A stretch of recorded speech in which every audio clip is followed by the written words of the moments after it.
श्रीगुरुभ्यो नमः। हरिः ओम्।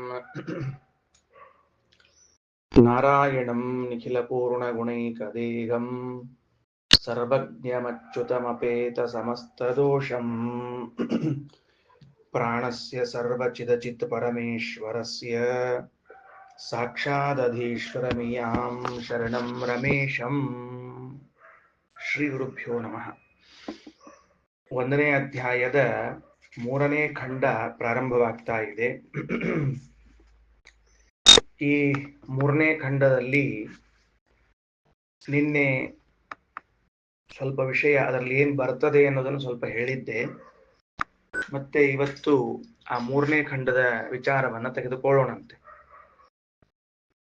ಈ ಖಂಡದಲ್ಲಿ ಬಂದವರು ಅರ್ಥಾತ್ ಅದನ್ನ ವಿಷಯವನ್ನ ನಿರೂಪಣೆ ಮಾಡ್ಲಿಕ್ಕೆ ಹೊರಟವರು ಶೂರವೀರ ಮಾಂಡೂಕೇಯರು. ನೀವು ಹೀಗೆ ಬರ್ಕೊಳ್ರಿ. ಆರಣ್ಯಕ 3 ರಲ್ಲಿ 313 ಅಂತ ಬರ್ಕೊಳ್ರಿ. ಅಂದ್ರೆ ಏನು ಅಂತ ಗೊತ್ತಾಗ್ತದೆ, ವಿಷಯ ಅಂತ ಗೊತ್ತಾಗಬೇಕು.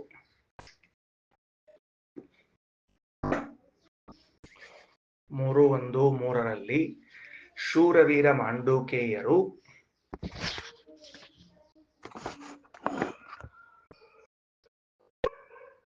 ತಿಳಿಸಿದ ವೇದ ಅಧ್ಯಯನದ ಮಹತ್ವ. ಇಷ್ಟು ಟೈಟಲ್. ಇದರೊಳಗೆ ನಾವು ಮತ್ತೆ ಸಬ್ ಟೈಟಲ್ಸ್ ವಿಚಾರಗಳನ್ನು ನೋಡೋಣ.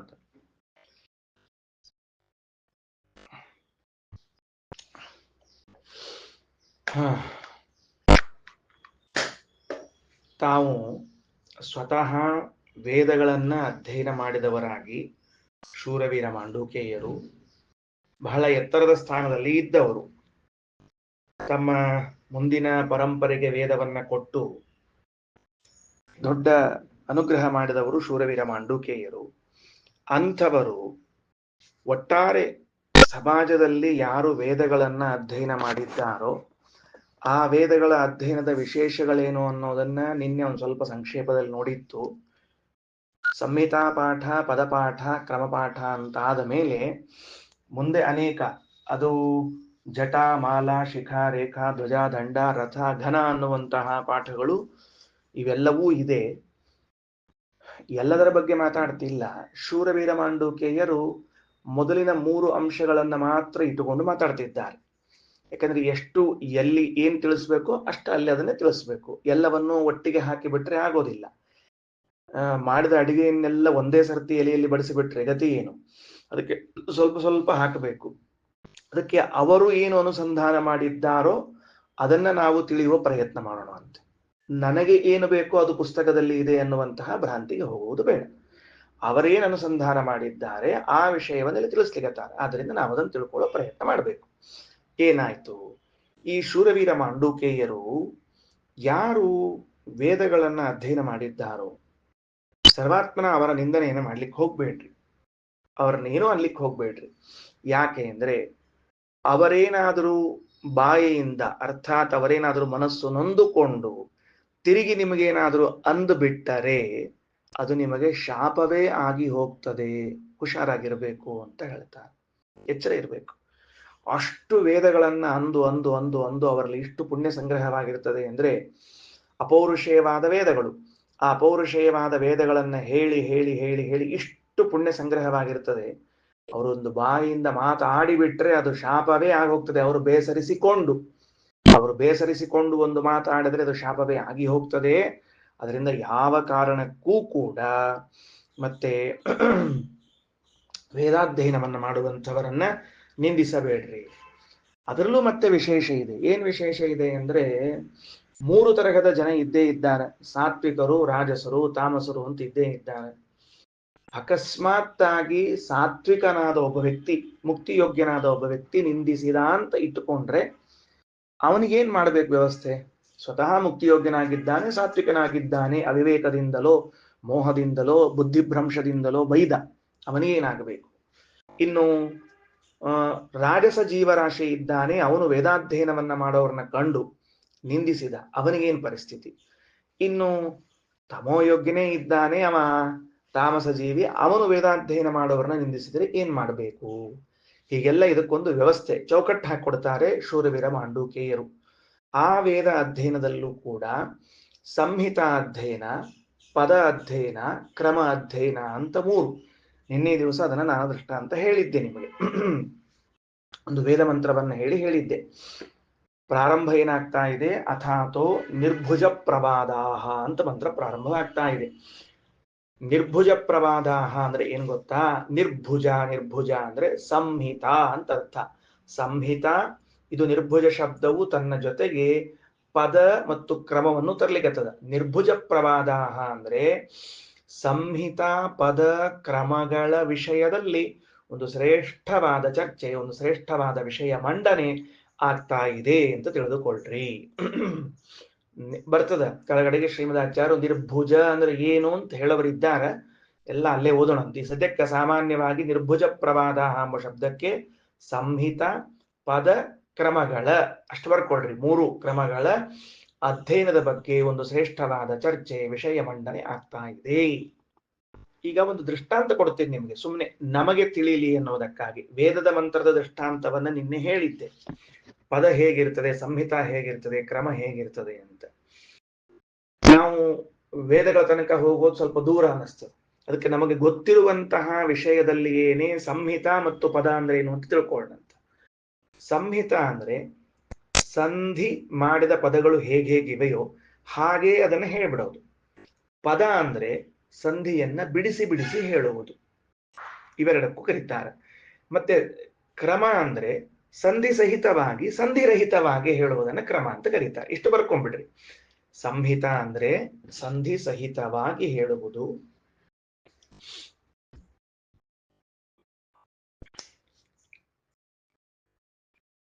ಪದ ಅಂದ್ರೆ ಸಂಧಿರಹಿತವಾಗಿ ಹೇಳುವುದು, ಕ್ರಮ ಅಂದ್ರೆ ಎರಡೂ ಹೇಳುವುದು.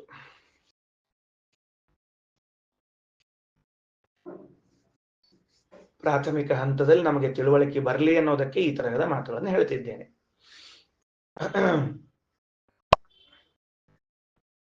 ಈ ನೋಡ್ರಿ, ಶೂರವೀರ ಮಾಂಡೂಕೇಯರು ವೇದಾಧ್ಯಯನ ಮಾಡಿದವರ ಮಹತ್ವ, ಅವರನ್ನ ಎದುರು ಹಾಕಿಕೊಳ್ಳಬೇಡ್ರಿ, ಅವರ ಶಾಪಕ್ಕೆ ಗುರಿಯಾಗಬೇಡ್ರಿ ಎನ್ನುವಂತಹ ಎತ್ತರದ ಪ್ರಮೇಯವನ್ನ ಬಹಳ ಹತ್ತಿರವಾಗಿ ನಮಗೆ ತಿಳಿಸ್ಲಿಕ್ಕೆ ಹೊರಟಿದ್ದಾರೆ. ಅದರಲ್ಲಿ ವೇದಾಧ್ಯಯನ ಮಾಡುವರಲ್ಲಿ ಸಂಹಿತಾಧ್ಯಯನ, ಪದಾಧ್ಯಯನ, ಕ್ರಮಾಧ್ಯಯನ ಹೀಗೆ ಅಧ್ಯಯನಗಳ ಮಹತ್ವವನ್ನ ಪ್ರಾಥಮಿಕವಾಗಿ ನಮಗೆ ಹೇಳಲಿಕ್ಕೆ ಹೊರಟಿದ್ದಾರೆ. ಅದು ವೇದದಲ್ಲಿ ಇದ್ದದ್ದನ್ನು ನಾನು ನಮ್ಮ ಗ್ರಂಥಗಳಲ್ಲಿ ಸ್ಯಾಂಪಲ್ಗಾಗಿ ತೋರಿಸ್ತಿದ್ದೇನೆ, ನಮಗೆ ಬುದ್ಧಿಯಲ್ಲಿ ಇಳಿಲಿ ಅನ್ನೋದಕ್ಕಾಗಿ ಈ ವಿಷಯವನ್ನು ತಿಳಿಸ್ತಾ ಇದ್ದೇನೆ. ನಾವೆಲ್ಲ ವಾಯುಸ್ತುತಿಯನ್ನು ನಿತ್ಯದಲ್ಲಿ ಹೇಳ್ತೀವೋ ಏನೋ ಗೊತ್ತಿಲ್ಲ, ಹೇಳ್ತೀವಿ ಅಂತ ಇಟ್ಕೋಣಂತ. ಹೇಳಿದವರಿಗೋಸ್ಕರ ಇದನ್ನು ಹೇಳ್ತಿರೋದು. ಏನಂತ 15ನೇ ಶ್ಲೋಕವನ್ನು ಸುಮ್ಮನೆ ಎಕ್ಸಾಂಪಲ್ ತಗೊಳ್ತಾ ಇದ್ದೀನಿ. ವಿಷ್ಣೋರತ್ಯುತ್ತಮತ್ವಾದಖಿಲ ಗುಣಗಣೈಸ್ತತ್ರ ಭಕ್ತಿಂ ಗರಿಷ್ಠಾಂ. ಇದಿಷ್ಟು ಒಂದು ಪೂರ್ಣ ಹೇಳ್ಬಿಟ್ರಿ ಒಂದ್ಸಾಲ. ಅಷ್ಟು ಹೇಳೋಣ ಅಂತ ಒಂದ್ಸಾಲ ತಿಳಿಸ್ತೇನೆ, ಒಂದ್ಸಲ ಕೇಳಿಸ್ಕೊಳ್ರಿ. ವಿಷ್ಣೋರತ್ಯುತ್ತಮತ್ವಾದಖಿಲ ಗುಣಗಣೈಸ್ತತ್ರ ಭಕ್ತಿಂ ಗರಿಷ್ಠಾಂ. ಇದು ಸಂಹಿತಾ ಪಾಠ. ವಿಷ್ಣೋ ಅತ್ಯುತ್ತಮತ್ವಾತ್ ಏನ್ ಮಾಡಿದೆ, ಪದಪಾಠ ಮಾಡ್ಲಿಕ್ಕೆ ಶುರು ಮಾಡಿದೆ. ವಿಷ್ಣೋರತ್ಯುತ್ತಮತ್ವಾದಖಿಲ ಗುಣಗಣೈಸ್ತತ್ರ ಭಕ್ತಿಂ ಗರಿಷ್ಠಾಂ, ಇದು ಸಂಹಿತಾ ಪಾಠ. ವಿಷ್ಣೋ ಅತ್ಯುತ್ತಮತ್ವಾತ್ ಅಖಿಲ ಗುಣಗಣೈಃ ತತ್ರ ಭಕ್ತಿಂ ಗರಿಷ್ಠಾಂ, ಪದಪಾಠ. ಅರ್ಥ ಆಯ್ತಾ ಹೇಳಿದ್ದು? ಸಂಶ್ಲಿಷ್ಟೇ ಶ್ರೀಧರಾಭ್ಯಾಮಂ ಅಥ ಪರಿವಾರಾತ್ಮನಾ ಸೇವಕೇಶು. ಸಂಶ್ಲಿಷ್ಟೇ ಶ್ರೀಧರಾಭ್ಯಾಂ ಅಮುಂ ಅಥ ಪರಿವಾರಾತ್ಮನ ಸೇವಕೇಶು, ಪದಪಾಠ. ಯಸ್ಸಂಧತ್ತೆ ವಿರಿಂಚಿ ಶ್ವಸನ ವಿಹಗಪಾನಂತರ ರುದ್ರೇಂದ್ರ ಪೂರ್ವೇಶ್ವಾಧ್ಯಾಯನ್ ಸ್ತಾರತಮ್ಯಂ ಸ್ಫುಟಮವತಿ ಸದಾ ವಾಯುರಸ್ಮದ್ಗುರುಸ್ತಂ, ಸಂಹಿತಾ ಪಾಠ. ಯಹ ಸಂಧತ್ತೆ ವಿರಿಂಚಿ ಶ್ವಸನ ವಿಹಗಪಾನಂತ ರುದ್ರೇಂದ್ರ ಪೂರ್ವೇಶು ಆಧ್ಯಾಯನ್ ತಾರತಮ್ಯಂ ಸ್ಫುಟಂ ಅವತಿ ಸದಾ ವಾಯುಃ ಅಸ್ಮದ್ಗುರುಃ ತಂ, ಪದಪಾಠ. ಅರ್ಥ ಆಗ್ತಾ ಇದೆಯಾ? ಕಲ್ಪನಾ ಬರ್ತಾ ಇದೆಯಾ? ಏನ್ ಪದಪಾಠ, ಏನ್ ಸಂಹಿತಾ ಪಾಠ ಅನ್ನೋದನ್ನ ಒಂದು ದೃಷ್ಟಾಂತ ಸುಮ್ಮನೆ ನಿಮ್ಗೆ ಗೊತ್ತಾಗಲಿ ಅನ್ನೋದಕ್ಕ. ಅಥವಾ ಹಿಂಗೂ ಹೇಳ್ಬಹುದು. ಏನ್ ಹೇಳ್ಬಹುದು, ಬೇಗನೆ ಅರ್ಥ ಆಗ್ಬೇಕು ಇನ್ನು ಅನ್ನೋದು ಒಂದೇ ಸಾಲ ಇಟ್ಟುಕೊಂಡು ಮಾಡೋಣ ಅಂತ. ಯಾವುದು ಒಂದೇ ಸಾಲು? ಎರಡನೇ ಶ್ಲೋಕದಲ್ಲಿ ಏನಿದೆ ನೋಡ್ರಿ, ಲಕ್ಷ್ಮೀಕಾಂತ ಸಮಂತತೋಪಿ ಕಲಯನ್ ನೈಮೇಷಿ ತುಸ್ತೆ ಸಮಂ, ಇದು ಒಂದು ಸಾಲು. ಎರಡನೇ ಸಾಲು ತಗೊಳ್ರಿ, ಬೇಗನೆ ಅರ್ಥ ಮಾಡೋಣ. ಪಶ್ಯಾಮ್ಯುತ್ತಮ ವಸ್ತು ದೂರತರತೋಪಾಸ್ತಂ ರಸೋ ಯೋಷ್ಟಮಃ, ಸಂಹಿತಾ ಪಾಠ ಬಿಡಿಸ್ರಿ. ಪಶ್ಯಾಮಿ ಉತ್ತಮ ವಸ್ತು ದೂರತರತಃ ಅಪಾಸ್ತಂ ರಸಃ ಯಃ ಅಷ್ಟಮಃ. ಮೊದಲು ಹೇಳಿದ್ದಕ್ಕೂ ಹೇಳಿದ ವ್ಯತ್ಯಾಸ ಗೊತ್ತಾಯ್ತಾ? ಮೊದಲು ಹೇಳುವಾಗ ಪಶ್ಯಾಮ್ಯುತ್ತಮ ವಸ್ತು ದೂರತರತೋಪಾಸ್ತಂ ರಸೋ ಯೋಷ್ಟಮಃ. ಎರಡನೇ ಬಾರಿ ಪಶ್ಯಾಮಿ ಉತ್ತಮ ವಸ್ತು ದೂರತರತಃ ಅಪಾಸ್ತಂ ರಸಃ ಯಃ ಅಷ್ಟಮಃ. ಇದು ಒಂದು ಪದಪಾಠವು, ಒಂದು ಸಂಹಿತಾ ಪಾಠವು. ಇಲ್ಲಿ ಕ್ರಮಪಾಠ ಬರುವುದಿಲ್ಲ, ವೇದದಲ್ಲಿ ಕ್ರಮಪಾಠ ಬರ್ತದೆ. ಸರಿ, ಹಾಗಾದರೆ ಸಂಹಿತಾ ಪಾಠ ಸಂಧಿ ಸಹಿತವಾಗಿ, ಪದಪಾಠ ಸಂಧಿರಹಿತವಾಗಿ, ಕ್ರಮಪಾಠ ಸಂಧಿ ವಿಸಂಧಿ ಎರಡೂ ಮಾಡಿ ಹೇಳುವಂತಹದ್ದನ್ನ ಇದೆ. ಯಾರು ಹೀಗೆ ತಾವು ತಿಳಿದು ಅಧ್ಯಯನ ಮಾಡುತ್ತಾರೋ, ಈ ಕ್ರಮ ಇವುಗಳೆಲ್ಲ ಅಧ್ಯಯನ ಮಾಡುತ್ತಾರೋ, ಅವರ ಮಹತ್ವ ಏನು, ಅವ್ರು ಹೆಂಗ ಅಧ್ಯಯನ ಮಾಡ್ತಾರ ಅಂತ ಪ್ರಾರಂಭ ಆಯಿತು. ಮಂತ್ರ ಹೇಳ್ತಾ ಅರ್ಥ ಹೇಳ್ತಾ ಹೊರಡ್ತಾ ಇದ್ದೇನೆ. ವಿಷಯ ತಿಳಿಸಿ ಆಗಿದೆ. ಸಾಲಿನ ಮೇಲೆ ಬೆರಳಿಡಬೇಕು. ಶಬ್ದಗಳ ಅರ್ಥ ಗೊತ್ತಾಗದೇ ಇದ್ದದ್ದನ್ನ ಒಂದ್ಸರ್ತಿ ಇಲ್ಲಿ ಬರ್ಕೋಬೇಕು, ತಪ್ಪಿದರೆ ಭಾಷ್ಯದಲ್ಲಿ ಬರ್ಕೋಬೇಕು. ಬೆರಳು ಇಟ್ಟುಕೊಳ್ರಿ, ಹೊರಡ್ತಾ ಇದ್ದೇನೆ. 244ನೇ ಪೇಜು, ಉಪನಿಷತ್ತು ಅಥಾತೋ ನಿರ್ಭುಜ ಪ್ರವಾದಾಹ ಪ್ರಾರಂಭವಾಗ್ತಾ ಇದೆ. ಅತಃ ನಿರ್ಭುಜ ಪ್ರವಾದಾಹ. ಈಗ ಇಷ್ಟಾಯ್ತಲ್ಲ, ಈಗ ಎಷ್ಟು 4 ರೂಪಗಳು 3 ರೂಪಗಳು ಅಧ್ಯಯನ ಮಾಡುವುದು ಅಂತ, ಅಲ್ಲಿ ಅಕ್ಷರಗಳಲ್ಲಿ ಅನುಸಂಧಾನ ಮಾಡುವುದು ಅಂತಾದ ಮೇಲೆ ಅತಃ ಒಂದು ಫಲ ಇದೆ, ವಿಶಿಷ್ಟವಾದ ಫಲ ಇದೆ. ಎದರದ ಬಗ್ಗೆ, ಯಾವುದರ ಬಗ್ಗೆ ಅಂದ್ರೆ ನಿರ್ಭುಜ ಪ್ರವಾದಾಹ. ಅಂದ್ರೆ ವೇದಗಳಲ್ಲಿ ಸಂಹಿತಾ ಪದ ಕ್ರಮ ಜಟ ಘನದವರೆಗೆ ಅಧ್ಯಯನ ಮಾಡಿದಾಗ ಅದಕ್ಕೊಂದು ವಿಶಿಷ್ಟವಾದ ಫಲ ಇದೆ. ಅತಃ ಅದಕ್ಕೆ ನಾವು ನಿರ್ಭುಜ ಪ್ರವಾದಾಹ ಅದರ ಬಗ್ಗೆ ಮಾತಾಡ್ತಾ ಇದ್ದೇವೆ. ಯಾರು ವೇದಗಳನ್ನು ಶಾಸ್ತ್ರೋಕ್ತ ರೀತಿಯಲ್ಲಿ ಅಧ್ಯಯನ ಮಾಡ್ತಾರೋ ಆ ಅಧ್ಯಯನ ಮಾಡುವವರಿಗೆ, ಅದನ್ನು ತಿಳಿದವರಿಗೆ ಒಂದು ವಿಶಿಷ್ಟವಾದ ಫಲ ಇದೆ. ಅದಕ್ಕಾಗಿ ನಾವು ಅದರ ಬಗ್ಗೆ ಹೇಳಿಕೆ ಹೊರಟಿದ್ದೇವೆ. ಏನು? ಪೃಥಿವ್ಯಾ ಯತನಂ ನಿರ್ಭುಜಂ, ಮುಂದಿನ ಸಾಲು, ದಿವಿ ಆಯತನಂ ಪ್ರತೃಣ್ಣಂ ಅಂತರಿಕ್ಷಂ ಆಯತನಂ ಉಭಯಂ ಅಂತರೇಣ. ಪೃಥಿವಿ ಆಯತನಂ. ಈಗ ಯಾರು ಸಂಹಿತಾಧ್ಯಯನವನ್ನ ಮಾಡ್ತಾರೋ ಸಮಗ್ರವಾದ ಸಂಹಿತೆಗೆ ವರಾಹದೇವರು ನಿಯಾಮಕರಾಗಿದ್ದಾರೆ, ನಮ್ಮ ಭಾಷೆಯಲ್ಲಿ ಅಭಿಮಾನಿಗಳಾಗಿದ್ದಾರೆ ಎಂದು ಚಿಂತಿಸಿರಿ. ಯಾಕ ಪೃಥ್ವಿ ಪೂರ್ವ ರೂಪಂ ದೇವರುತ್ತರ ರೂಪಂ ಅಂತ ಹೇಳುವಾಗ ವರಾಹದೇವರನ್ನು, ವಾಮನನನ್ನು ಮತ್ತು ನರಸಿಂಹನನ್ನು ನಾವು ತಂದಂತೆ ಇಲ್ಲಿ ಬರ್ತಾ ಇದೆ. ಕೆಳಗಡೆಗೆ ಹೇಳ್ತಾರೆ, ಶ್ರೀಮದಾಚಾರ್ಯ ತಿಳಿಸ್ತಾರೆ. ಈ ಸದ್ಯಕ್ಕೆ ತಗೊಳ್ರಿ, ಏನಾಯ್ತು? ಪೃಥ್ವಿ ಆಯತನಂ ನಿರ್ಭುಜಂ ಅಂದ್ರೆ ಸಂಹಿತಾ ಪಾಠಕ್ಕೆ ವರಾಹದೇವರು ನಿಯಾಮಕರು. ದಿವಿ ಆಯತನಂ ಪ್ರತೃಣ್ಣಂ, ಪ್ರತೃಣ್ಣಂ ಅನ್ನೋ ಶಬ್ದಕ್ಕೆ ಪದಪಾಠ, ಪದ ಅನ್ನೋ ಶಬ್ದಕ್ಕೆ ಪ್ರತೃಣ್ಣಂ ಅಂತ ಕರೀತಾರೆ. ದಿವಿ ಆಯತನಂ ಯಾರದಕ್ಕೆ ನಿಯಾಮಕರು, ಅಭಿಮಾನಿಗಳು ಅಂದ್ರೆ ವಾಮನ ರೂಪಿಯಾಗಿರುವಂತಹ ಪರಮಾತ್ಮ. ಏನ್ ಆಶ್ಚರ್ಯ ರೀ!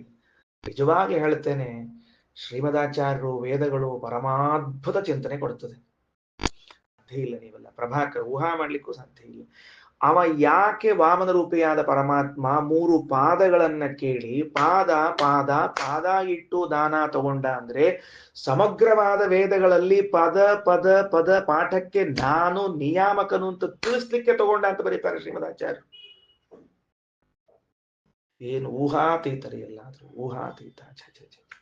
ಸಾಧ್ಯವೇ ಇಲ್ಲ. ಸ್ವರ್ಗದಲ್ಲಿ ಕುಳಿತುಕೊಂಡು ಕೆಳಗಡೆಗೆ ಭೂಲೋಕದಲ್ಲಿ ಯಾರ್ಯಾರು ಪದಪಾಠವನ್ನ ಮಾಡ್ತಾರೋ ಆ ಪದಪಾಠಕ್ಕೆ ತಾನು ನಿಯಾಮಕನಾಗಿದ್ದುಕೊಂಡು ಅವರಿಗೆ ಫಲವನ್ನು ಕೊಡ್ತಾನಂತೆ. ದಿವಿ ಆಯತನಂ ಪ್ರತೃಣ್ಣಂ.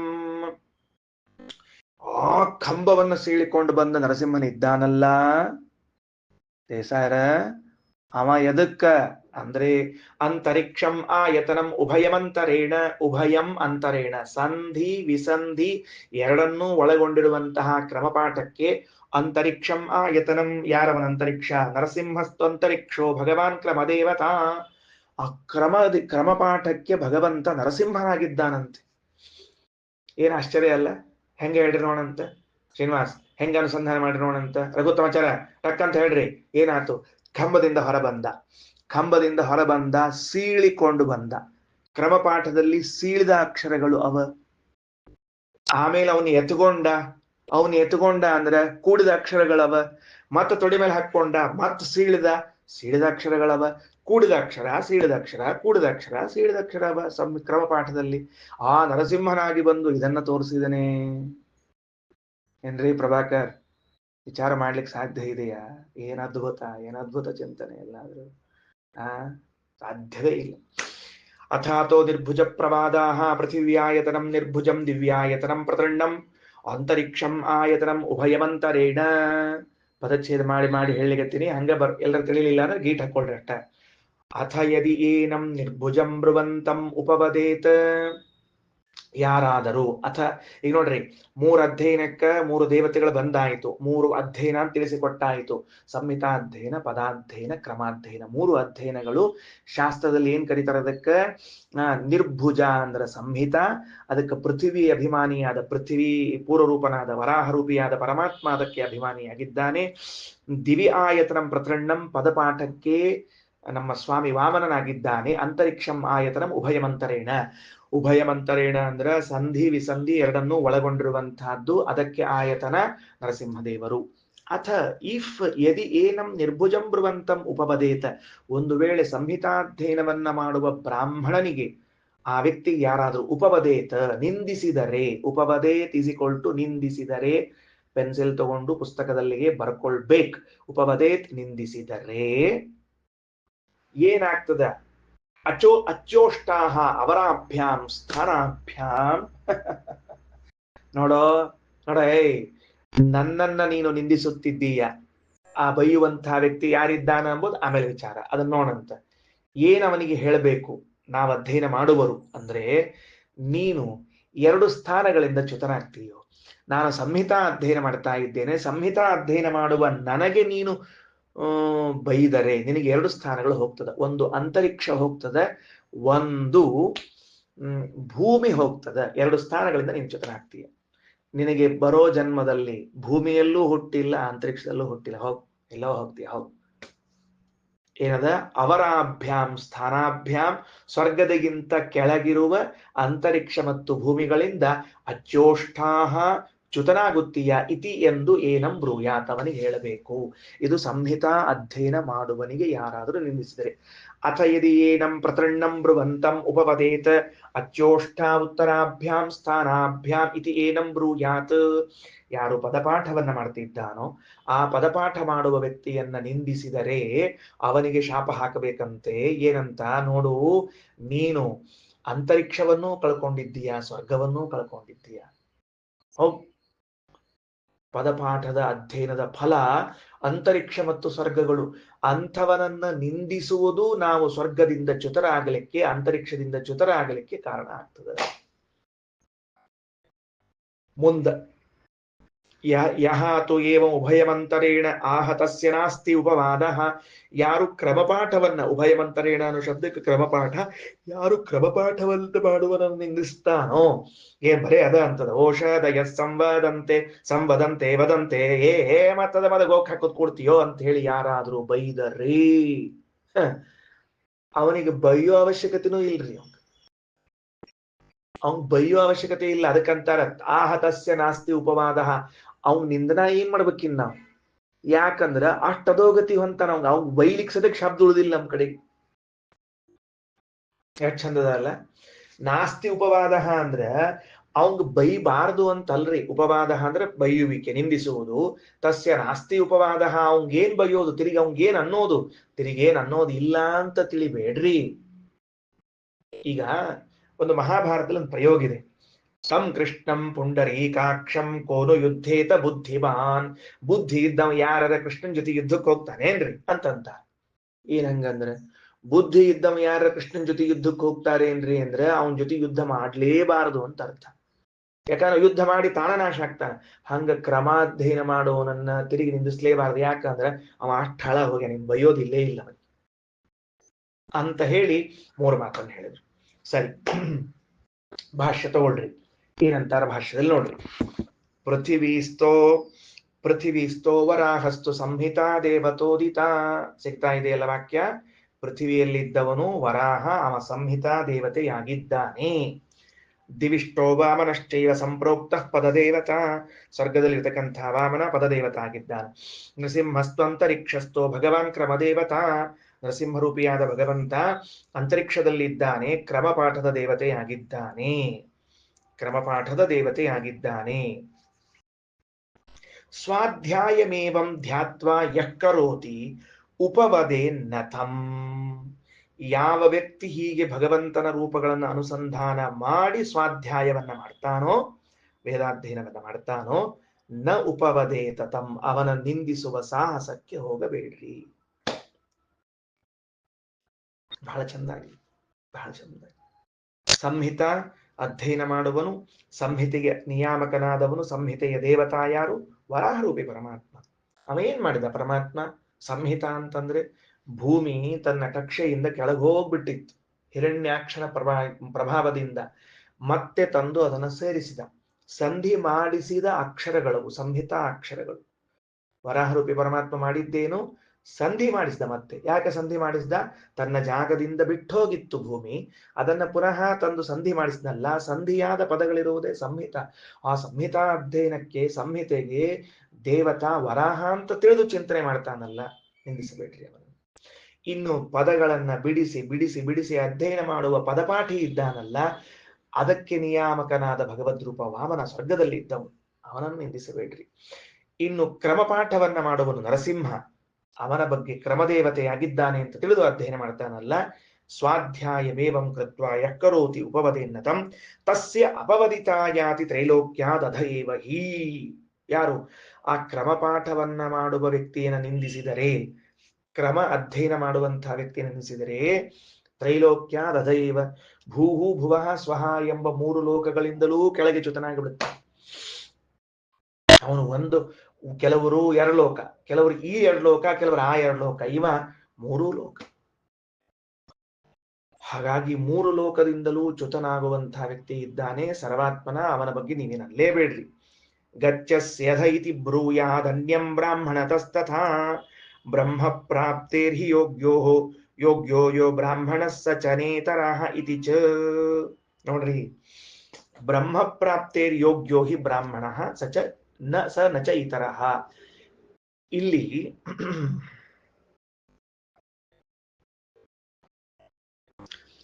ಯಾರಿಗೆ ಶಾಪ ಹಾಕಬೇಕು ಅಂತ ಒಂದು ಕಂಡೀಷನ್. ಯಾರಿಗೆ ಶಾಪ ಹಾಕಬೇಕು? ನಿಂದಿಸಿದಾಗ ಅವನಿಗೆ ಶಾಪ ಕೊಡಬೇಕು. ಏನ್ ಶಾಪ ಕೊಡಬೇಕು ಅವನಿಗೆ? ನೀನು ಲೋಕಚ್ಯುತನಾಗ್ತಿ ಅಂತ ಶಾಪ ಕೊಡಬೇಕು. ಹೇಳಿದ್ವಲ್ಲ ಈಗ, ಬೈಯವನಿಗೆ ನೀನು ಇಂಥ ಲೋಕದಿಂದ ಚ್ಯುತನಾಗ್ತಿ ಅಂತ. ಆ ವ್ಯಕ್ತಿ ಎಂಥವನಿರಬೇಕು, ಎಂಥವನಿರಬಾರದು ಅಂದ್ರೆ ಮೋಕ್ಷಯೋಗ್ಯನಾದ ವ್ಯಕ್ತಿ ಇರಬಾರದು. ಅವನಿಗೆ ಯಾವುದೇ ಕಾರಣಕ್ಕೂ ನಿಂದಿಸಬಾರದು. ಮೋಕ್ಷಯೋಗ್ಯನಲ್ಲದ ವ್ಯಕ್ತಿ ಇದ್ರೆ ಅವನಿಗೆ ಶಾಪವನ್ನು ಹಾಕಬೇಕು. ಅದನ್ನೇ ನಾನು ಹೇಳಿದೆ, ಸಾತ್ವಿಕ, ರಾಜಸ, ತಾಮಸ ಅಂತ ತಿಳಿದುಕೊಂಡು ದೃಷ್ಟಾಂತ ಕೊಟ್ಟಿದ್ದೆ. ಈಗ ಒಬ್ಬನು ಸ್ವಾಧ್ಯಾಯವನ್ನ ಮಾಡ್ತಾ ಇದ್ದಾನೆ. ಉದಾಹರಣೆಗೆ ನನ್ನನ್ನ ಇಟ್ಟುಕೊಳ್ಳ್ರಿ.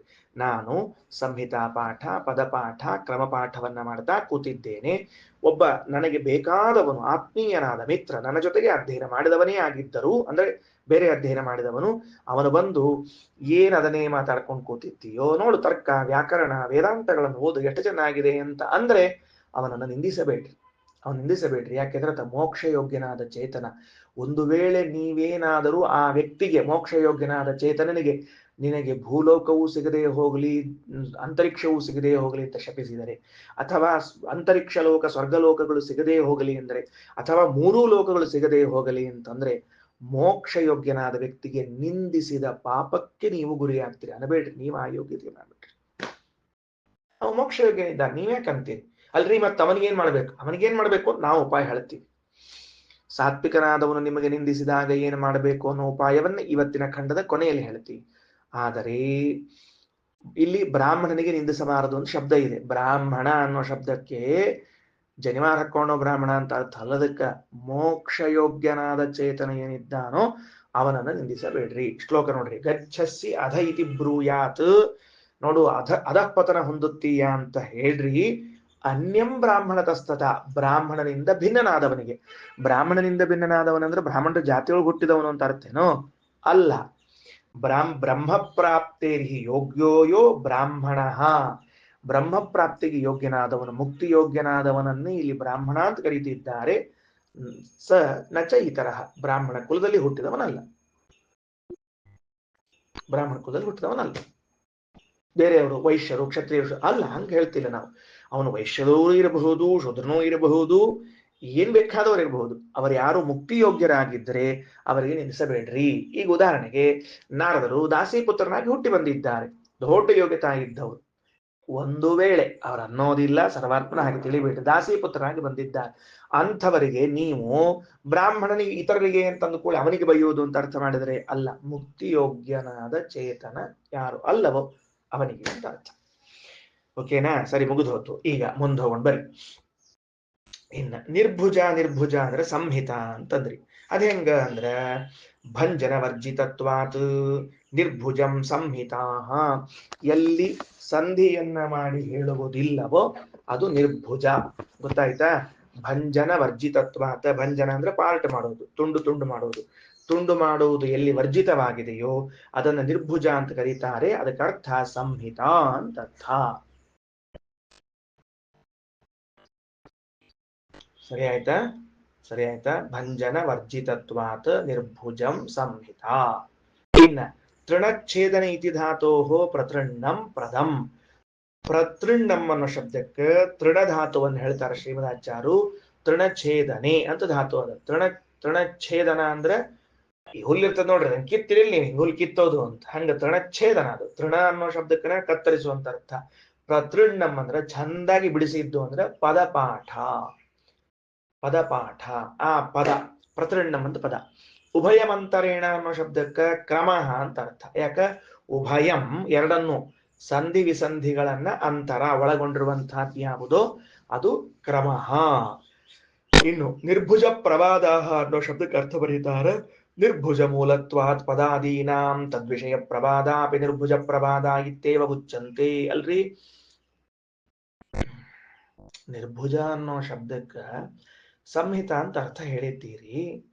ಮೇಲೆ ಉಪನಿಷತ್ತಿನ ಮೊದಲನೇ ಸೆಂಟೆನ್ಸು ನಿರ್ಭುಜ ಪ್ರವಾದ ಅಂತಿದ್ದಾಗ ಸಂಹಿತ, ಪದ, ಕ್ರಮ ಇವುಗಳ ಬಗ್ಗೆ ಅಂತ ಮೂರು ಹೆಂಗ್ ತಗೊಂಡ್ರಿ? ಒಂದದ ನಿರ್ಭುಜ ಅನ್ನೋ ಶಬ್ದಕ್ಕೆ ಸಂಹಿತ ಅಂತ ಒಂದೇ ಅರ್ಥದ. ಅದಕ್ಕೆ ಶ್ರೀಮದಾಚಾರ್ಯ ಅಂತಾರ, ಸಂಹಿತ ಬಂದ ಮೇಲೆ ಪದಕ್ರಮ ಬರಬೇಕು, ಹಂಗ ಮೊದ್ಲೇ ಬರುವುದಿಲ್ಲ. ಅದಕ್ಕೆ ಸಂಹಿತ ಮೂಲವಾಗಿ ಉಳ್ಳ ಪದಕ್ರಮಗಳು ಸಂಹಿತ ಆಧಾರಗೊಂಡದ್ದದ ಎಂಬೋ ಶಬ್ದಕ್ಕೆ ನಿರ್ಭುಜ ಜೊತೆಗೆ ತಗೊಂಡ್ಬಿಟ್ಟಿದ್ದೇವೆ. ನಿರ್ಭುಜ ಮೂಲತ್ವಾತ್ ಸಂಹಿತಾ ಪಾಠದ ಮೂಲವಾಗಿವೆ ಪದಾದೀನ ಪದಕ್ರಮಗಳು. ತದ್ವಿಷಯ ಪ್ರವಾದ ಅಪಿ, ಆ ಪದಕ್ರಮಗಳ ಬಗ್ಗೆ ಹೇಳುವುದೂ ಕೂಡ ನಿರ್ಭುಜ ಪ್ರವಾದ ಅಂತೆ ಕರೆಸಿಕೊಳ್ಳುತ್ತದೆ. ಸರಿ ಆಯ್ತಾ? ಮುಕ್ತಾಯ ಆಯ್ತು. ಮುಂದ ಪೃಥಿವೀ ಸ್ಥಿತ ಪೃಥಿವೀ ನಾಮಕ ವಿಷ್ಣುವಾಯತನಂ ಪೃಥಿವ್ಯಾಯತನಂ ಇತ್ಯಾದಿ. ಅಲ್ಲಿ ಹೇಳಿದ್ವಿ ಪೃಥಿವೀ ಆಯತನಂ ನಿರ್ಭುಜಂ ಅಂದ್ರೆ ಪೃಥಿವಿಯಲ್ಲಿದ್ದ ಪೃಥ್ವಿ ನಾಮಕನಾದ ಭಗವಂತ ಏನಿದ್ದಾನೋ ಅವ ಅಂದ್ರೆ ವರಾಹ ಬಂಧದಲ್ಲಿ ವರಾರೂಪಿಯಾದ ಪರಮಾತ್ಮ, ಅವನನ್ನ ಪೃಥಿವೀ ಆಯತನಂ ಅಂತ ಇತ್ಯಾದಿ ತಿಳ್ಕೋಬೇಕು. ಅವರಾಭ್ಯಾಂ ಚ್ಯುತೋಸಿ ಅಂದ್ರೆ ಎರಡು ಕೆಳಗಿನ ಲೋಕಗಳಿಂದ ಬೀಳ್ತಿ ಅಂದ್ರೆ ಪೃಥಿವಿ ಅಂತರಿಕ್ಷಾಭ್ಯಾಂ, ಪೃಥ್ವಿ ಹಾಗೂ ಅಂತರಿಕ್ಷ ಲೋಕಗಳಿಂದ ಕೆಳಗೆ ಬೀಳತಿ. ಉತ್ತರಾಭ್ಯಾಂ ಅಂದ್ರೆ ಅಂತರಿಕ್ಷ ದ್ಯುಭ್ಯಾಂ, ಅಂತರಿಕ್ಷ ಹಾಗೂ ದ್ಯುಲೋಕಗಳಿಂದ ಬೀಳತಿ. ಮುಗಿತಾ? ಮುಂದ ಇನ್ನ ಮೂರನೇದ್ದು ಕ್ರಮಸ್ವಾಧ್ಯಾಯ ಕೃದ್ಯಸ್ತಂ ವಿಶೇಷೇಣ ನನಿಂದಯೇತ್. ಕ್ರಮಸ್ವಾಧ್ಯಾಯ ಕ್ರಮಪಾಠವನ್ನ ಅಧ್ಯಯನ ಮಾಡುವಂಥವನಿಗೆ ಸರ್ವಥಾ ನಿಂದಿಸಬೇಡ್ರಿ. ವಿಶೇಷೇಣ ಅಂದ್ರೆ ಯಾವುದೇ ಕಾರಣಕ್ಕೂ ಅಂತ ಅರ್ಥ. ವಿಶೇಷೇಣ ಅನ್ನೋ ಶಬ್ದಕ್ಕೆ ಸರ್ವಥಾ ಅಂತ ಅರ್ಥ ಬರ್ಕೊಳ್ರಿ. ಯಾವುದೇ ಕಾರಣಕ್ಕೂ ಅವನನ್ನು ನಿಂದಿಸಬೇಡ್ರಿ. ಯಾಕ ಅಂದ್ರೆ ಲೋಕತ್ರಯಾದಪಿ ಭ್ರಷ್ಟ ಯಸ್ಮಾತ್ ತನ್ನಿಂದಕೋ ಭವೇತ್. ಭೂಹು ಭುವಃ ಸ್ವಹ ಎನಿಸಿದ ಮೂರೂ ಲೋಕಗಳಿಂದ ಅವನು ಭ್ರಷ್ಟನಾಗುತ್ತಾನೆ. ತನ್ನಿಂದಕ ಭವೇತ್, ಅದರಿಂದ ನಿಂದಿಸ್ಲೇಬೇಡ್ರಿ, ಆ ಕೆಲಸವನ್ನ ಮಾಡ್ಬೇಡ್ರಿ.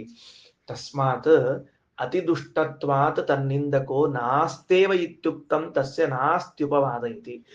ಅವ ಇಷ್ಟು ದುಷ್ಟ ಇದ್ದಾನಲ್ಲ, ಅತಿದುಷ್ಟತ್ವ ತನ್ನಿಂದಕೋ ನಾಸ್ತೇವ. ಕ್ರಮವನ್ನು ಅಧ್ಯಯನ ಮಾಡುವನನ್ನು ನಿಂದಿಸುವನು ಅತ್ಯಂತ ದುಷ್ಟನಾದದ್ದರಿಂದ ಅವನಿಗೆ ಮತ್ತೊಬ್ಬ ನಿಂದಕ ಇಲ್ವೇ ಇಲ್ಲ. ಅದಕ್ಕೆ ಹೇಳ್ಯಾರ ಹೆಂಗ? ತಂ ಕೃಷ್ಣಂ ಪುಂಡರೀಕಾಕ್ಷಂ ಕೋನು ಯುದ್ಧೇತ ಬುದ್ಧಿಮಾನ್. ಯಾರ್ರಿ ತಲಿ ಇದ್ದವ ಹೋಗಿ ಹೋಗಿ ಅವ ಕೃಷ್ಣನ್ ಜೊತೆ ಯುದ್ಧಕ್ಕೆ ನಿಲ್ಲವ, ಬುದ್ಧಿದ ಇಲ್ಲಿ ನಿನಗೆಲ್ರ ಅಂತಂದಂಗ ಆ ವ್ಯಕ್ತಿಯನ್ನ ಎಂದೂ ನಿಲ್ಲಿಸಬೇಡ್ರಿ, ಯಾಕಂದ್ರೆ ಸ್ವಂತ ಹಾಳಾಗಿ ಹೋಗ್ಬಿಟ್ಟ. ಮುಗಿದೋದ್ ಕೆಲಸ ಅಂತ ಹೀಗೆ ಶ್ರೀಮದಾಚಾರ್ಯರು ವಿವರಣೆಯನ್ನ ಕೊಟ್ಟಿದ್ದಾರೆ. ಸರಿ, ಹೌದು, ಈ ಸಂಹಿತಾ ಅಂದ್ರೆ ಏನು, ಮತ್ತ ಪದ ಅಂದ್ರೆ ಏನು, ಮತ್ತ ಇದು ಕ್ರಮ ಅಂದ್ರೆ ಏನು ಅಂತ ಕೇಳಿದ್ರೆ ಮುಂದಿನ ವಾಕ್ಯ, ಯದ್ಧಿ ಸಂಧಿಂ ವಿವರ್ತಯತಿ ನಿರ್ಭುಜಸ್ಯ ರೂಪಂ. ಯಾರು ಸಂಧಿಯನ್ನ ವಿವರ್ತಯತಿ, ವಿವರ್ತಯತಿ ಅಂದ್ರೆ ಕಂಟಿನ್ಯೂ ಮಾಡ್ತಾನ, ಅದನ್ನೇನ್ ಮಾಡಂಗಿಲ್ಲ ಅಂದ್ರೆ ಬಿಡಿಸಂಗಿಲ್ಲ ಅಂತ ಅರ್ಥ. ಅದಕ್ಕೆ ಗೊತ್ತಾಯ್ತಾ? ಹಂಗೆ ಕಂಟಿನ್ಯೂ ಮಾಡ್ತಾನ, ಸಂಧಿಯನ್ನ ಬಿಡಿಸದೆ ಜೊತೆ ಜೊತೆಗೆ ಹೇಳ್ತಾನೋ ಅದು ಸಂಹಿತ ಅಂತ ಅರ್ಥ.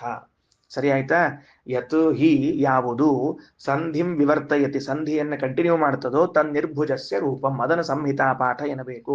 ಅಥ ಯತ್ ಶುದ್ಧೇ ಅಕ್ಷರೇ ಅಭಿವ್ಯಾಹರತಿ ತತ್ ಪ್ರತಣ್ಣಂ, ಯಾರು ಶುದ್ಧವಾದ ಅಕ್ಷರಗಳನ್ನ ಹೇಳ್ತಾರೋ ಅದು ಪದಪಾಠ ಎನಿಸಿಕೊಳ್ಳುತ್ತದೆ. ಅಗ್ನಿಂ ಈಳೆ ಪುರೋಹಿತಂ ಅಂತ ಬಿಡಿಸಿ ಹೇಳಿದ್ರೆ ಅದು ಅಗ್ರ ಉ ಏವ ಉಭಯಮಂತರೇಣ ಉಭಯಂ ವ್ಯಾಪ್ತಂ ಭವತಿ.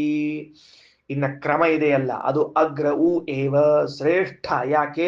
ಉಭಯಮಂತರೇಣ ಉಭಯಂ ವ್ಯಾಪ್ತಂ ಭವತಿ, ಸಂಧಿಯನ್ನು ವಿಸಂಧಿಯನ್ನು ಎರಡನ್ನೂ ಒಳಗೊಂಡಿರ್ತದೆ.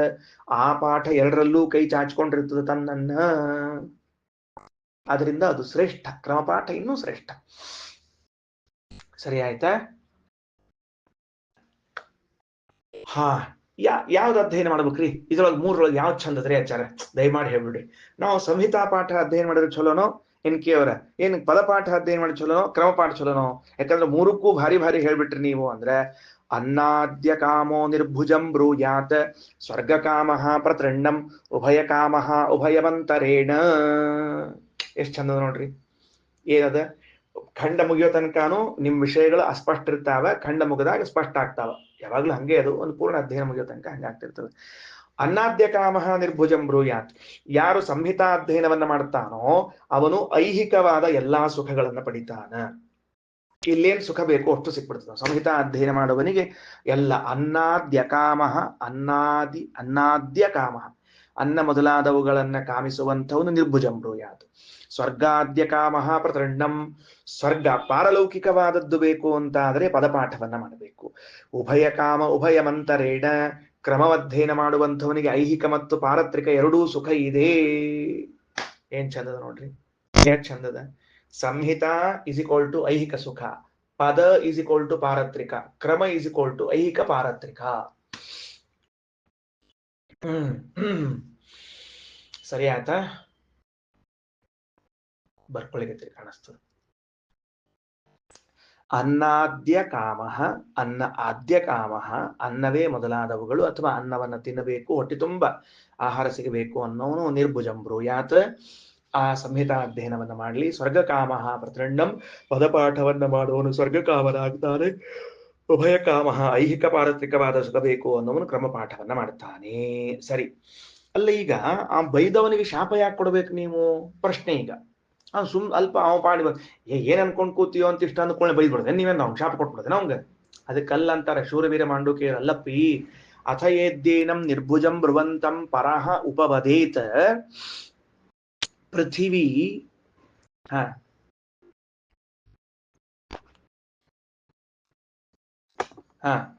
ಅಥ ಯದ್ದೇನಂ ನಿರ್ಭುಜಂ ಬ್ರುವಂತಂ ಪರಹ ಉಪವದೇತ ಪೃಥಿವೀಂ ದೇವತಾಂ ಆರಹ ಪೃಥಿವೀ ತ್ವಾ ದೇವತಾ ರಿಷ್ಯತಿ ಇತ್ತೇನಂ ಬ್ರೂಯಾತ್.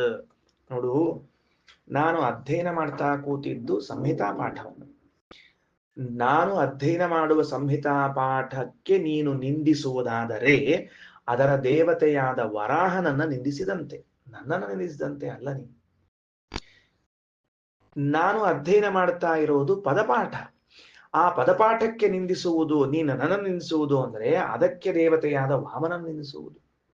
ಕ್ರಮಪಾಠವನ್ನ ಮಾಡ್ತಾ ಇರುವಾಗ ನನ್ನನ್ನು ನೀನು ನಿಂದಿಸುವುದು ಅಂದ್ರೆ ನರಸಿಂಹನನ್ನು ನಿಂದಿಸುವುದು. ದೇವರನ್ನ ನೀನು ದೂಷಿಸಿದಾಗ ಆ ದೇವರು ಇನ್ಯಾಕೆ ಸುಮ್ಮನೆ ಬಿಡುತ್ತಾನೆ? ದೇವರಲ್ಲಿ ದೋಷಗಳ ಚಿಂತನೆ ಮಾಡಿದವನಿಗೆ, ದೇವರಲ್ಲಿ ದೋಷಾರೋಪಣೆ ಮಾಡಿದವನಿಗೆ ಅಧಃಪತನ ಎಂಬುದು ನಿಶ್ಚಿತ ಅಲ್ವೇನು? ಈ ಅನುಸಂಧಾನವನ್ನ ಹೇಳಲಿಕ್ಕೆ ಹೊರಟಿದೆ ಬೈದವರಿಗೆ ಬೈಯೋದು ಅನ್ನೋದು. ಯಾರು ಬೈತಾರ ಅವ್ರಿಗೆ ನಿಂದಿಸ್ಬಿಟ್ಟು ಶಾಪ ಕೊಟ್ಬಿಡ್ರಿ ಅಂದ್ರೆ, ಅಲ್ಲೋ ನೀ ನಂಗೆ ಬೈತಿಲ್ಲೋ, ನಂಗೆ ಬೈತಿಲ್ಲ ನೀನು. ಯಾರೋ ಒಬ್ರು ಶಾಸ್ತ್ರ ಅಧ್ಯಯನ ಮಾಡಿದವಿದ್ದಾನವ, ಯಾವ ಪಂಡಿತ್ಲೆ ಸುಧಾ ಪಂಡಿತ ಅಂತ ಹಿಂಗಂದ್ರಿ ಅಂದ್ರೆ ಅವನಿಗೆ ಬೈತಿಲ್ಲ ನೀವು, ಟೀಕಾಕೃತ್ ಪಾದ್ರಿಗೆ ಬೈತಾ ಇದ್ದೀರಿ. ನೆನಪಿಟ್ಟುಕೊಳ್ರಿ. ಸರ್ವಮೂಲ ಗ್ರಂಥಗಳನ್ನ ಅಧ್ಯಯನ ಮಾಡ್ತಾ ಅದೇನ್ ಸರ್ವಮೂಲ ಮಾರಾಯ ಅಂದ ಅವನಿಗೆಲ್ಲ ಹೇಳಿದ್ದು ನೀವು ಹೇಳಿದ್ದು ಆಚಾರ್ಯರಿಗೆ ನಿಂದಿಸಿದಂತೆ. ಅವರು ನಿಮಗೆ ಶಾಸನವನ್ನು ಮಾಡ್ತಾರೆ, ನಾವಲ್ಲ. ನೋಡ್ರಿ, ಅಥ ಯದ್ದೇನಂ ನಿರ್ಭುಜಂ ಬೃವಂತಂ, ಯಾರು ನಿರ್ಭುಜ ಅಂದ್ರೆ ಸಂಹಿತೆಯನ್ನ ಅಧ್ಯಯನ ಮಾಡುವವನಿಗೆ ಪರಹ ಉಪವದೇತ. ಪರಹ ಅನ್ನುವ ಶಬ್ದಕ್ಕೆ ಅರ್ಥವನ್ನು ಹೇಳೋಣಂತ. ಇಲ್ಲಿ ನಿತ್ಯ ಸಂಸಾರಿ ಅಂತ ಅರ್ಥ. ಪರಹ ಅನ್ನೋ ಶಬ್ದಕ್ಕೆ ಉಪವದೇತ, ನಿಂದಿಸಿದನೋ ಅವ ಪೃಥಿವೀಂ ದೇವತಾಂ ಆರಹ, ಪೃಥಿವೀ ದೇವತೆಯಲ್ಲಿ ಆರಹ ಅಂದ್ರೆ ದೋಷಾರೋಪಣೆ ಮಾಡಿದವನು. ಆರ ಶಬ್ದಕ್ಕೆ ದೂಷಿತವಾನ್ ಅಂತ ಅರ್ಥ. ಅದಕ್ಕೆ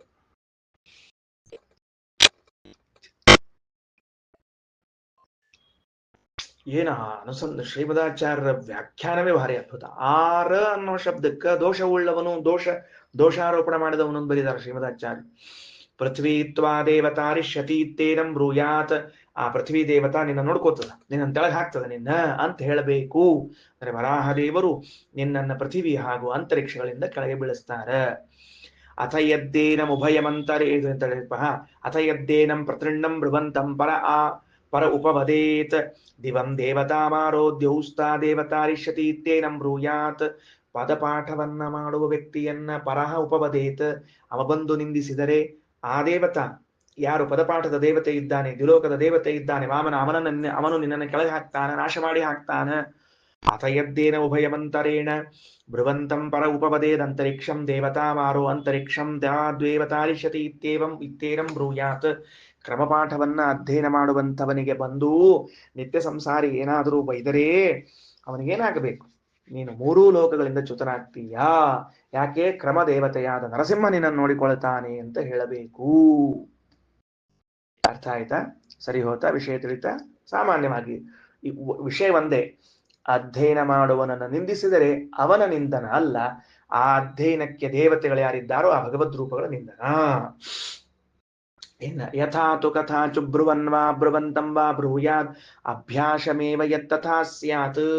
ಅಲ್ರಿ, ಬರೇ ಹೇಳಿದ್ರೆ ಏನ್ ಪ್ರಯೋಜನ ರೀ? ನೋಡು, ನಿಂಗ ದೇವತೆ ಹಿಂಗ್ ಮಾಡ್ತಾನೆ ಅಂತ ಹೇಳಿ ಏನ್ ಪ್ರಯೋಜನ? ಅಲ್ಲ. ಯಥಾತು ಕಥಾಚ ಬ್ರುವಾನಂ ಬ್ರುವನ್ವಾ ಬ್ರುವಂತಂ ವಾ ಬ್ರೂಯಾದ್ ಅಭ್ಯಾಸಮೇವ ಯತ್ತಥಾ ಸ್ಯಾತ್. ಅದು ಸಮೀಪದಲ್ಲಿಯೇ ಅವನಿಗೆ ಶಿಕ್ಷೆಯಾಗುತ್ತದೆ. ಮರಿಬೇಡ್ರಿ, ಭಾರಿ ಅದ್ಭುತ ಅದು. ಅವನ್ ಅನ್ಕೊಂಡಿದ್ದೀರಿ ನೀವ್ ಅಷ್ಟೇ, ಅವ ಬರೇ ಅಂತಾನ, ನಿಂಗ್ ದೇವ್ರ ನೋಡ್ಕೊತಾನ ಹೋಗು ಅಂತ ಇಷ್ಟ ಅಂತಾನ ಅಂತ ತಿಳ್ಕೊಬೇಡ್ರಿ.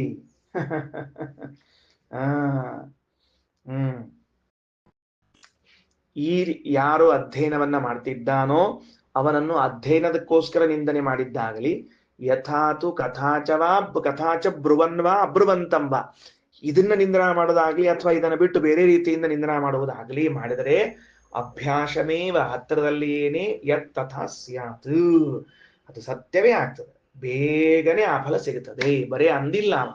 ನೋಡ್ರಿ, ಅಧ್ಯಯನ ಮಾಡ್ಲಿಕ್ಕೆ ತನ ಅಧ್ಯಯನವನ್ನು ಇಟ್ಟುಕೊಂಡು ನಿಂದಿಸಿದ್ದಾನ ಅಂತಲ್ಲ, ಅಧ್ಯಯನ ಇಟ್ಟುಕೊಳ್ಳದೆಯೂ ಅಂತಹ ಬ್ರಾಹ್ಮಣನನ್ನು ನಿಂದಿಸಿದರೆ ಅದು ಕೂಡಲೇ ಫಲ ಆಗ್ತದೆ.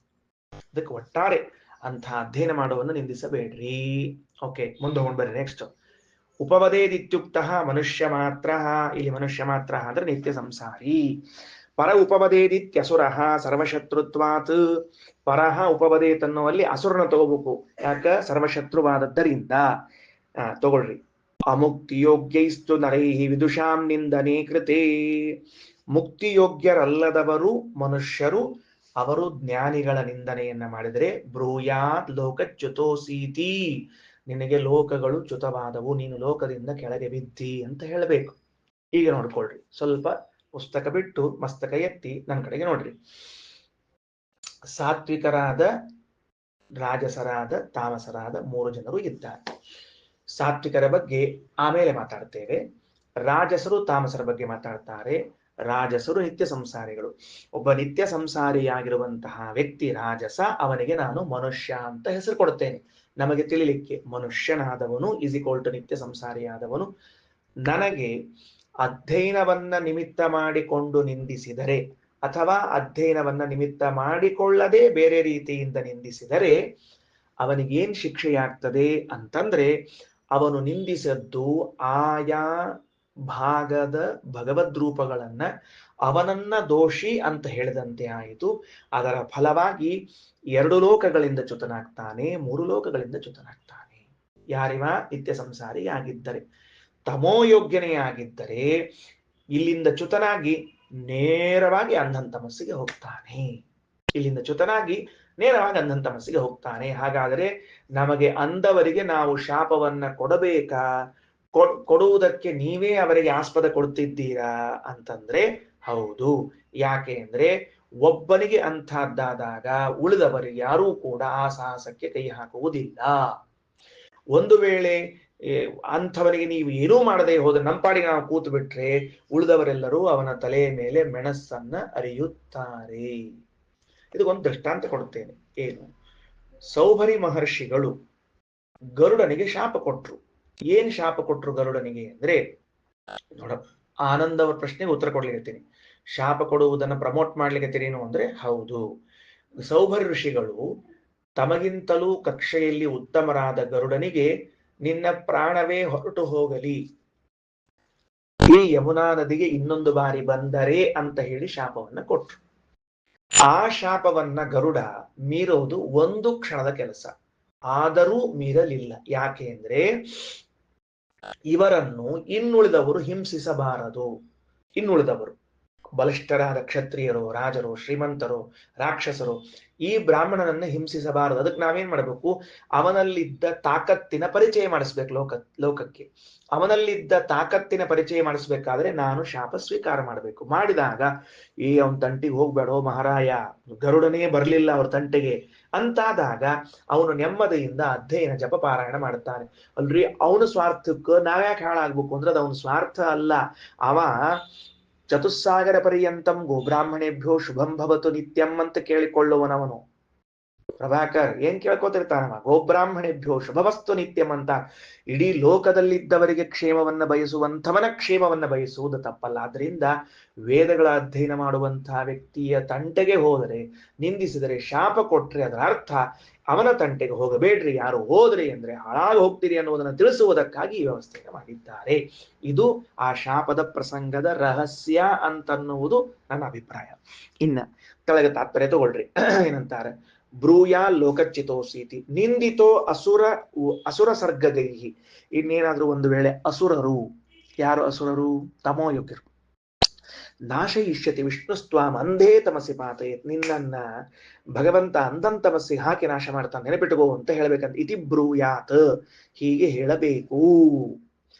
ನಿತ್ಯ ಸಂಸಾರಿಯಾಗಿದ್ರೆ ನೀನು ಲೋಕಚ್ಯುತನಾಗ್ತೀಯೋ ಅಂತ ಹೇಳಬೇಕು. ತಮೋಯೋಗ್ಯನಾಗಿದ್ರೆ ನಿನಗೆ ಭಗವಂತ ಅಂಧನ್ ತಮಸ್ಸಲ್ಲಿ ಹಾಕ್ತಾನೆ ಅಂತ ಹೇಳಬೇಕು. ಉದಾಹರಣೆಗೆ ದುರ್ಯೋಧನಂಥ ವ್ಯಕ್ತಿ ಯಾರಾದರೂ ವೇದಾಧ್ಯಯನ ಮಾಡುವವರನ್ನ ನಿಂದಿಸಿದರೆ ಏನಾಗ್ತದೆ? ಭಗವಂತ ಅವನು ಎಲ್ಲಿ ಹಾಕ್ತಾನೆ ಅಂತ ಕೇಳಿದ್ರೆ ಅಂಧನ್ ತಮಸ್ಸೆ ಹಾಕ್ತಾನೆ. ಹೌದಾ? ಒಂದು ದೃಷ್ಟಾಂತ ಹೇಳಿ ನೋಡಂತೆ. ಭೀಮಸೇನಿಗಿಂತಲೂ ಹೆಚ್ಚಿಗೆ ವೇದಾಧ್ಯಯನ ಮಾಡಿದವರು ಜಗತ್ತಿನಲ್ಲಿ ಸಿಕ್ಕಿದ್ದಾರ? ಆ ಭೀಮಸೇನ ನಿಂದನೆಗೆ, ಅವನ ಸಂಹಾರಕ್ಕೆ ಕೈ ಹಾಕಿದ್ದಾನಲ್ಲ ಈ ಮೂಢ, ಅವನಿಗೇನು ಶಿಕ್ಷೆಯಾಗುತ್ತೆ? ಅಂಧನ್ ತಮಸ್ಸೆ ಆಗುತ್ತಲ್ಲ ಮತ್ತೆ.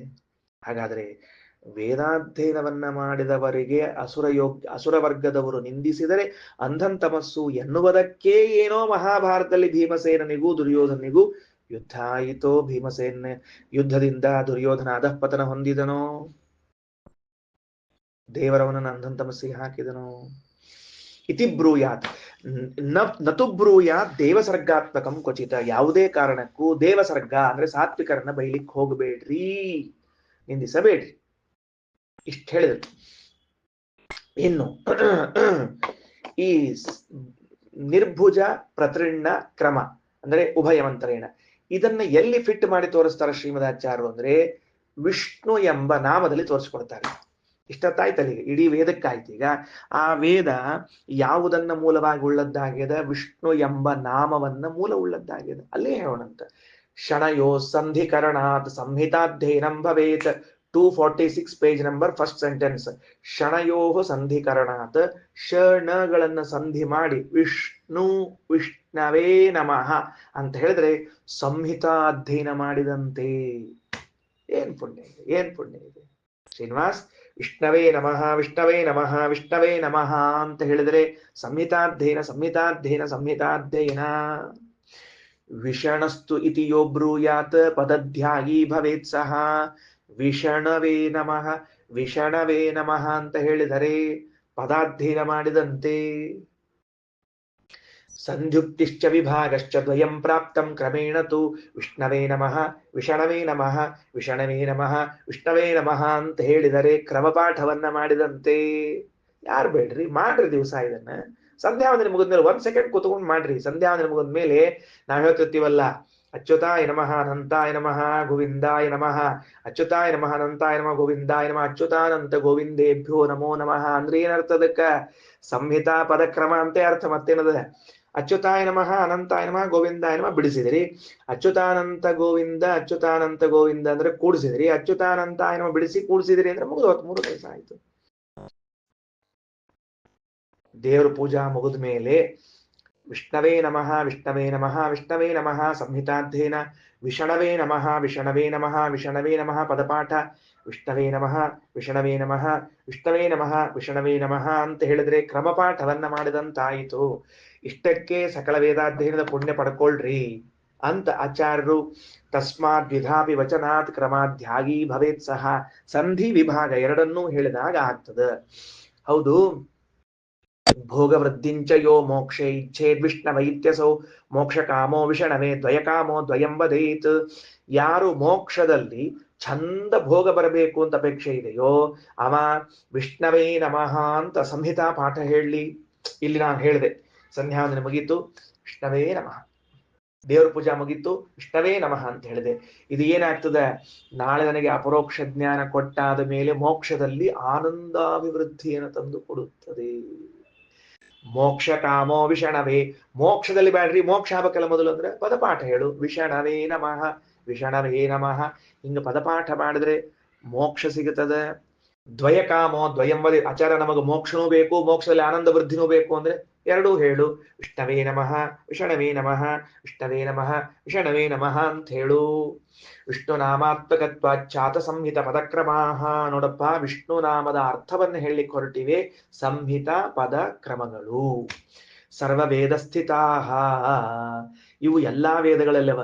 ಮೋಕ್ಷ ತದ್ಭೋಗ ದ್ವಯ ಸಾಧಕಾಹ, ಮೋಕ್ಷ ಹಾಗೂ ಮೋಕ್ಷದಲ್ಲಿದ್ದ ಭೋಗಗಳನ್ನು ತಂದುಕೊಡುವಂತಹದ್ದು. ಎಷ್ಟು ಚಂದ ಪಾಠ, ಎಷ್ಟು ಚಂದ ವಿವರಣೆ ಶ್ರೀಮದಾಚಾರ್ಯದು. ಅದ್ಭುತ ಅದ್ಭುತ. ಆಚಾರ ಶಾಸ್ತ್ರವೇ ಶಾಸ್ತ್ರ. ಆನಂದ ತೀರ್ಥೇತಿ ಪದಂ ಗುರೂದಿತಂ ಬಭೂವ ತಸ್ಯಾತ್ಯನುರೂಪ ರೂಪಕಂ. ನಾರಾಯಣ ಪಂಡಿತಾಚಾರ್ಯ ಅಂತಾರೆ, ನಮ್ಮ ಆಚಾರ್ಯ ಆನಂದ ತೀರ್ಥ ಅಂತ ಹೆಸರಿಟ್ಟದ್ದು ಸಾರ್ಥಕ ಸಾರ್ಥಕ ಸಾರ್ಥಕ. ಯಾಕ ಅಂದ್ರೆ ಆನಂದ ಸಂದಾಗಿ ಸುಶಾಸ್ತ್ರ ಕೃತ್ಸಯತ್, ವಾಕ್ಯಗಳಿಗೆ ಆನಂದ ಉಂಟು ಮಾಡುವ ಶಾಸ್ತ್ರ ಬರೆದವರು ನಮ್ಮ ಆನಂದ ತೀರ್ಥರು. ಆನಂದ ರೂಪಸ್ಯ ಪರಸ್ಯ ಪಾತ್ರಧೀಹಿ, ಆನಂದ ರೂಪನಾದ ಭಗವಂತನ ವಾಸಕ್ಕೆ ಯೋಗ್ಯವಾದ ಮನಸ್ಸುಳ್ಳವರು ಆಚಾರ್ಯರು. ಅದೋದಕ್ಕೆ ಆನಂದ ತೀರ್ಥರು. ತಜ್ಞಾನಾಮೇವ ದಾನ್ಯೇಷಾಂ ಇತಿ ವೇದಾನುಶಾಸನಂ. ಯಾರು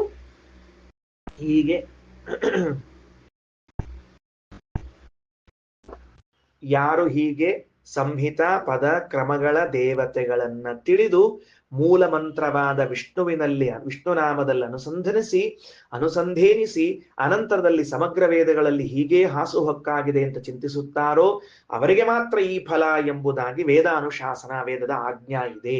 ಸಂಹಿತಾಧ್ಯ ಬ್ರುವನ್ ವಾಪಿ ಯಯೇವಂ ವಿನ್ನ ಚ ಬ್ರುವನ್ ಪರಿವಾದಂ ಬ್ರುವಂತಂ ವಾ ನ ಬ್ರುವಂತಮತಾಪಿ ವಾ ಯದ್ವದೇ ತತ್ತತೈವ ಸ್ಯಾತ್ ಕ್ಷಿಪ್ರಮೇವನ ಸಂಶಯ.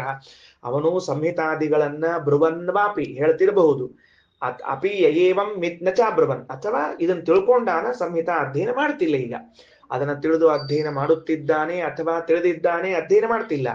ಅಂಥ ವ್ಯಕ್ತಿಯನ್ನ ಪರಿವಾದಂ ಬ್ರುವಂತಂ ವಾ ನಬ್ರುವಂತಂ ಅಥಾಪಿ ವಾ, ನಿಂದಿಸಲಿ ಅಥವಾ ಬೇರೆ ರೀತಿಯಿಂದ ದೂಷಿಸಲಿ, ಯತ್ಯದ್ವದೇ ತಥೈವ ಸ್ಯಾತ್ ಕ್ಷಿಪ್ರಮೇವನ ಸಂಶಯ, ಅವನಿಗೆ ಅದು ಶಿಕ್ಷೆ ಹಾಗೆಯೇ ತೀರ್ತದೆ, ಸಂದೇಹ ಬೇಡ.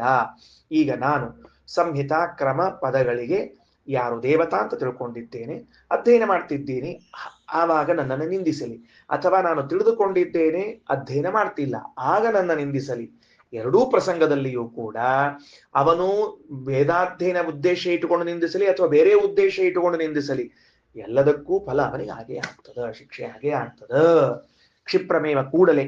ಅಗ್ರ್ಯಮೇವ ಉಭಯಮಂತರೇಣ, ಕ್ರಮಪಾಠದಲ್ಲಿ ಎರಡೂ ಇದ್ದದರಿಂದ ಅದು ಶ್ರೇಷ್ಠವೆನಿಸಿದೆ. ಸರಿ, ಇನ್ನು ಮುಕ್ತಿಯೋಗ್ಯನಾದವನಿಗೆ ಬೈಬಾರದು ಅಂದ್ರೆ ಮತ್ತೇನ್ ಮಾಡ್ಬೇಕು ನಾವು? ಅವ ಮುಕ್ತಿ ಯೋಗ್ಯನಾಗ್ಯಾನ ಬಂದಪ್ಪ. ಅವ ಅಂದ ಏನ್ ಮಾಡ್ಬೇಕು ಅಂದ್ರೆ ನತ್ವೇವಾನ್ಯತ್ ಕುಶಲಾತ್ ಬ್ರಾಹ್ಮಣಂ ಬ್ರೂಯಾತ್. ಮುಂದಿನ ಮಂತ್ರ ಉಪನಿಷತ್ತು. ಕುಶಲಾತ್ ಅನ್ಯತ್ ಬ್ರಾಹ್ಮಣಂ ನತು ಬ್ರೂಯಾತ್. ನತು ಬ್ರೂಯಾತ್ ಎಂದೂ ಕೂಡ ಮುಕ್ತಿಯೋಗ್ಯನಿಗೆ ಅಕುಶಲವನ್ನ ಹೇಳ್ಬೇಡ್ರಿ. ನೋಡ್ರಿ, ಇಲ್ಲಿ ಬ್ರಾಹ್ಮಣ ಅನ್ನೋ ಶಬ್ದಕ್ಕೆ ಶ್ರೀಮದಾಚಾರ್ಯ ಅಲ್ಲೇ ಅರ್ಥ ಬರೆದಾರ, ಮುಕ್ತಿ ಯೋಗ್ಯ ಅಂತ ಅರ್ಥ ಬರೆದಿದ್ದಾರಲ್ಲಿ. ಹಿಂದಿನ ಪೇಜ್ನಲ್ಲಿ ಓದ್ಕೊಂಡು ಬಂದಿದ್ದೀವಿ ನಾವು. ಸಾತ್ವಿಕ ವರ್ಗಕ್ಕೆ, ಚೇತನಕ್ಕೆ ಎಂದೂ ಕೂಡ ಬೈಬೇಡ್ರಿ, ದಯಮಾಡಿ ಬೈಬೇಡ್ರಿ. ಅತಿದ್ಯುಮ್ನ ಏವ ಬ್ರಾಹ್ಮಣಂ ಬ್ರೂಯಾತ್. ಮತ್ತೆ ಯಾರಿಗ್ ಬೈಬೇಕು ಅಲ್ರಿ? ಮತ್ತೆ ಬ್ರಾಹ್ಮಣಿಗೆ ಬೈಬೇಡ್ರಿ ಮತ್ತೆ ಅವ್ನು ವೇದಾಧ್ಯಯನ ಮಾಡೋ ನಿಲ್ಸಿದ್ನಲ್ಲ ಅಂದ್ರೆ ಕರೆಕ್ಟು. ಅತಿದ್ಯುಮ್ನ ಭಗವಂತನ ಆಜ್ಞೆಯನ್ನ ಮೀರುವಂಥವನಿಗೆ ಮಾತ್ರ ಹೇಳ್ಬೇಕು. ಏನಂತ? ನಾತಿದ್ಯುಮ್ನೇ ಚ ನ ಬ್ರಾಹ್ಮಣಂ ಬ್ರೂಯಾತ್. ಯಾರು ಭಗವಂತನ ಆಜ್ಞೆಯನ್ನ ಮೀರಿಲ್ಲವೋ ಅವನಿಗೆ ಯಾವ ಕಾರಣಕ್ಕೂ ಆ ಬ್ರಾಹ್ಮಣನಿಗೆ ಬೈಬೇಡ್ರಿ. ಮತ್ತೆ ಅವಂಗ ಏನ್ ಮಾಡ್ಬೇಕು?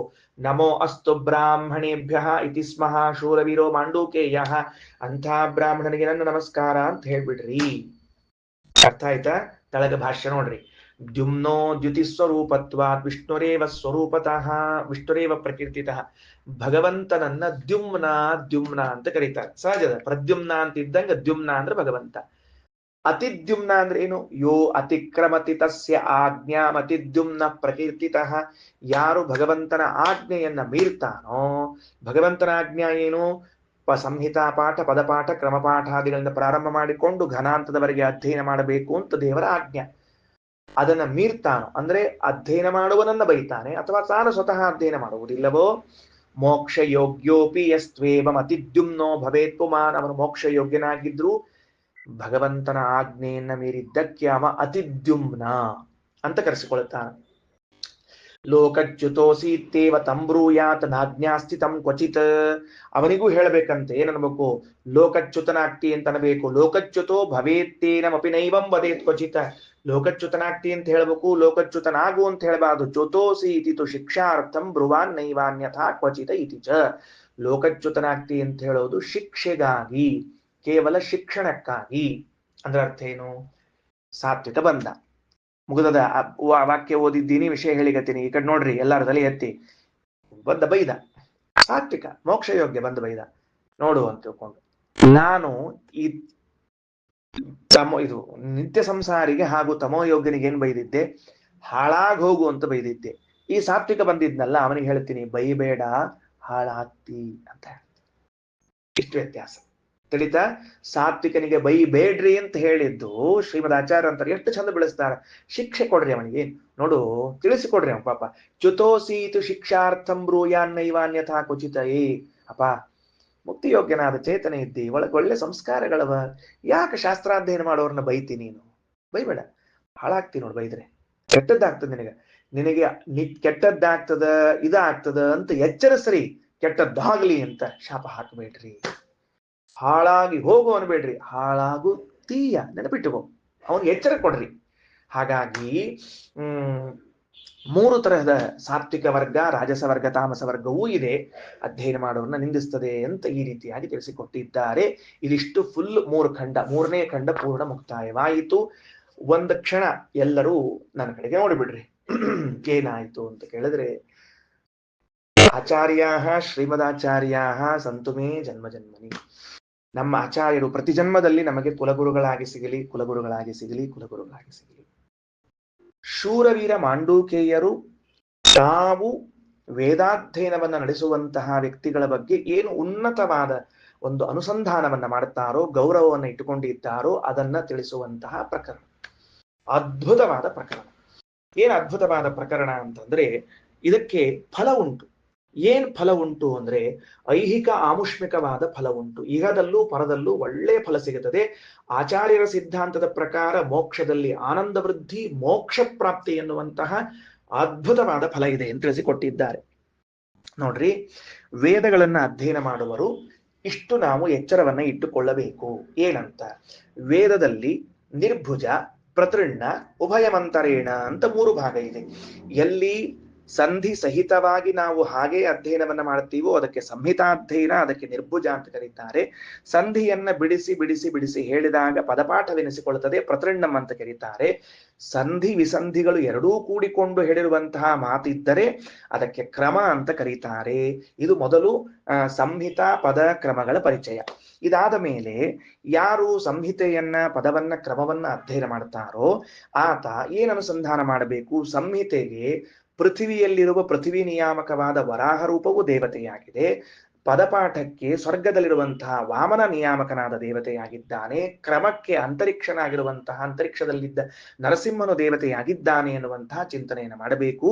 ಹೌದು, ಈ ಮೂರು ರೂಪಗಳು ಇಲ್ಲಿವೆ ಅಂತ ನಾನು ಅನುಸಂಧಾನವನ್ನ ಮಾಡ್ತಾ ಇದ್ದೇನೆ. ಮಾಡುವಾಗ ನಾನು ಏನು ಅಧ್ಯಯನ ಮಾಡಲಿ?